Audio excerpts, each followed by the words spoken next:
It's like, it might be the last illegal 420 ever, and I thought I'd come for like the symbolic reasons of it. In other words, it's the last time these gatherings will be cloaked in a haze of defiance. In legal terms, at least, no more rebellious than beer gardens. And those Titan-sized novelty joints and drum circles, perhaps more endearing than disruptive. In Vancouver, for example, 420 has long had a trade show feel. But for now, at many gatherings, the spirit of protest remains. They're taxing our medication. They're still arresting our youth. They're shutting down our access points.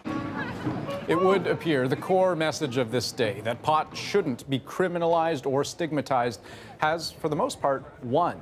But society doesn't change overnight. Remember, this country has seen decades of prohibition-era policies, ranging from abstinence education to prison sentences. And now, the challenge for drug prevention advocates, how to modify their message. Cameron McIntosh explains. We know that kids are going to experiment with cannabis. Concerned, uncertain, and more than a bit curious. At this forum on cannabis legislation, many parents are looking for a way to start a conversation. I'm interested to hear from experts about all the various aspects, and I brought my daughter and her friend. So, it's good for them to be informed, and for me. She's not the only one. You're about to see a lot more of this. Pot grows naturally. But it won't. An ad from Drug Free Kids Canada, offering families information kits on cannabis and its effects, part of a bigger national awareness strategy aimed at getting kids and parents talking. It's really not trying to make a message of to smoke or not to smoke. It's to make the kids as well informed as possible. It's one of several agencies working with the federal government, which promised $34 million for cannabis awareness and education over 5 years. You're starting to see it in television ads. I don't drink and drive. No way I'm getting behind the wheel when I smoked weed, too. Next will be a push online and in mailouts to schools. The Canadian Centre on Substance Abuse and Addiction is helping lead it. Just don't expect a just say no type of message. Fear-based approaches simply don't work. They don't resonate with young people.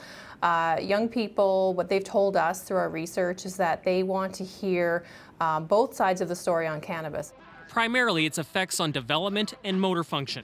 That's why so much of what you've seen already is focused on driving. 16 to 24 is the target age group. Your life can change in an instant. Don't drive high. Driving is the biggest concern for Stone. I have a 15-year-old, and all her and her friends are going to be starting to drive. You can't just do an 8-week campaign and say, well, we're done. This has to be ongoing for years and years and years. Expect to see and hear more and more of it. Messages directed at crowds like this and Canadians in general as more campaigns launch closer to summer. Cameron McIntosh, CBC News, Winnipeg. While legalization for cannabis looms, thousands of Canadians have criminal records for simple possession of the drug. Which Canadians? Well, some police forces across the country don't gather arrest stats by race. And for others, the data might be there, but isn't easily found in one place.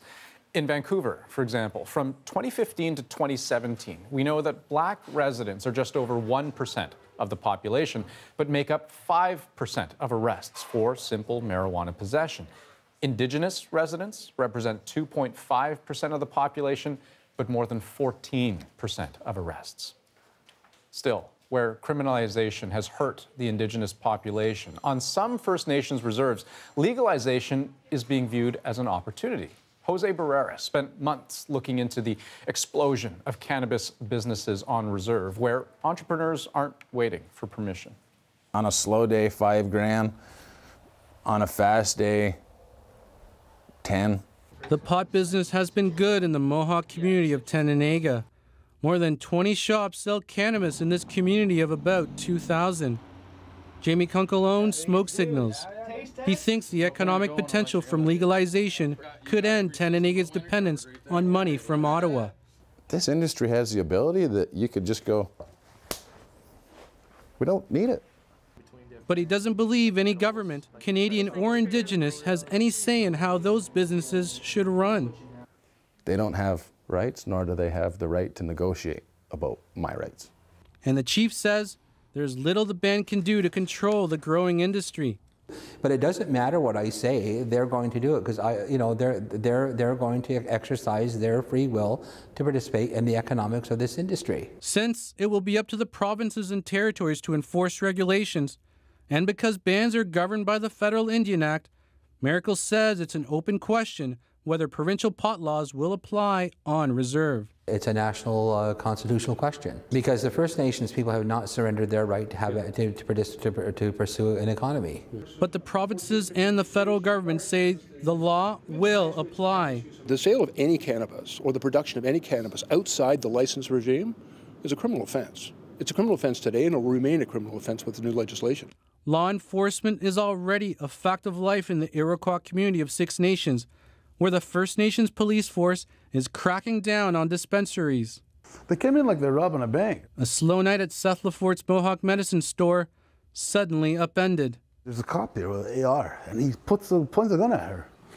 And he's got a finger on the trigger, and he's yelling, "Get on the ground!" Police also hit Jeff Hawks, but the raids aren't going to stop him. I have to come back hard and strong and right the next day and reopen again and keep going. Hawk doesn't think the Band Council should have anything to do with the cannabis business.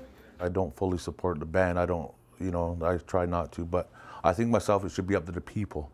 The people here, the people that know, the people who use, the people who are involved in this industry or, have the knowledge of it. Back in Tenanega, Kunkel says he's not worried.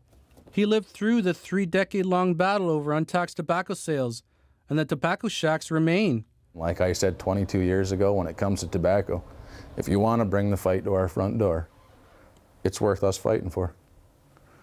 This is our health, our freedom, our economy, and who we are as a people. And we've just had enough. Canada and First Nations again find themselves in the tangle of a potential new conflict. The plant this time is different, but it threatens to uproot an old grievance. Jorge Barrera, CBC News, Ottawa.